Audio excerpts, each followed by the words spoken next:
झारखंड के गढ़वा जिले से बड़ी कानूनी और राजनीतिक खबर सामने आई है। पूर्व मंत्री और झारखंड मुक्ति मोर्चा के वरिष्ठ नेता मिथिलेश ठाकुर ने बीजेपी विधायक सत्येंद्र नाथ तिवारी के खिलाफ सिविल कोर्ट में मानहानि का मुकदमा दायर किया है। दरअसल ये मामला उनके दिवंगत पिता और स्वतंत्रता सेनानी स्वर्गीय कौशल किशोर ठाकुर से जुड़ा हुआ है। जी हां, गढ़वा व्यवहार न्यायालय के मुख्य न्यायिक दंडाधिकारी यानी सीजेएम कोर्ट में पूर्व मंत्री मिथिलेश ठाकुर ने यह याचिका दायर की है। याचिका में आरोप लगाया गया है कि बीजेपी विधायक सत्येंद्र नाथ तिवारी ने सार्वजनिक मंच से स्वर्गीय कौशल किशोर ठाकुर की स्वतंत्रता सेनानी की पहचान पर सवाल उठाते हुए अमर्यादित और आपत्तिजनक टिप्पणी की थी।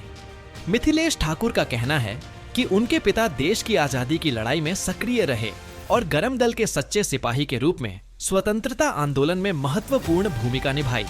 ऐसे में किसी स्वतंत्रता सेनानी की छवि पर सवाल उठाना न सिर्फ निंदनीय है, बल्कि यह सीधे तौर पर मानहानि के दायरे में आता है। इसके बाद मजबूर होकर पूर्व मंत्री को न्यायालय की शरण लेनी पड़ी। आपको बता दें कि यह पहला मामला नहीं है। इससे पहले भी मिथिलेश ठाकुर द्वारा सत्येंद्र नाथ तिवारी के खिलाफ मानहानि का केस दर्ज कराया जा चुका है। यानी यह दूसरी बार है जब दोनों नेताओं के बीच इसी मुद्दे को लेकर कानूनी टकराव सामने आया है। देखिए, यहाँ के जो माननीय जनप्रतिनिधि गढ़वा विधानसभा के जो माननीय विधायक हैं, वो आदतन किसी को सरेआम अपमानित करना, किसी के मान सम्मान को ठेस पहुंचाना उनकी नियति बन गई है। उन्हें कोई लेना देना नहीं है कि गढ़वा की जनता को क्या चाहिए, कैसे यहाँ विकास हो, कैसे गढ़वा की जनता ने जो जिम्मेदारी सौंपी है उस जिम्मेदारी को हम कैसे निभाएं।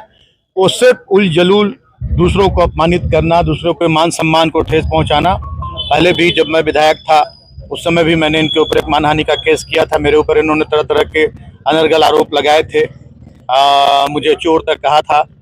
और अब तो हद हो गई। एक माननीय जनप्रतिनिधि, इस बार जनता ने उन्हें मौका दिया, अपना विधायक बनाया, और उसके बाद इनका बयान हमारे पिता, जो स्वर्गीय पिता कौशल कुमार ठाकुर जी, जो एक जाने माने स्वतंत्रता सेनानी और देश की आज़ादी में उन्होंने बहुत अहम भूमिका निभाई।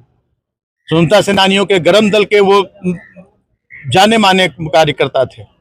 विभिन्न जेलों में सालों साल रहे और उन पर आरोप लगाना कि वो फर्जी स्वतंत्रता सेनानी हैं, जो हमारे स्वर्गीय हो गए पिता, एक फर्जी स्वतंत्रता सेनानी कहना, मेरा अपमान तो उन्होंने निरंतर किया, लेकिन हमारे स्वर्गीय पिता का अपमान उन्होंने मीडिया के माध्यम से, सोशल मीडिया के माध्यम से और अन्य माध्यमों से, बहुत सारे जो यूट्यूब चैनल्स हैं उन पर चले। मैंने उन्हें लीगल नोटिस भिजवाया कि वो अपनी बातों से के लिए माफ़ी मांगे, जो बातें उन्होंने कही है, लेकिन उनके कान पर जू नहीं रहेगा।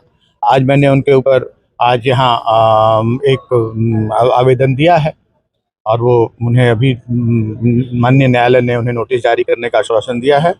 और ये सिर्फ और सिर्फ इस तरह का फूहड़पन, जिनके अंदर किसी तरह का कोई संस्कार नहीं है, वो इस तरह से फूहड़पन करके जनता को बरगलाना चाहते हैं, दिग्भ्रमित करना चाहते हैं।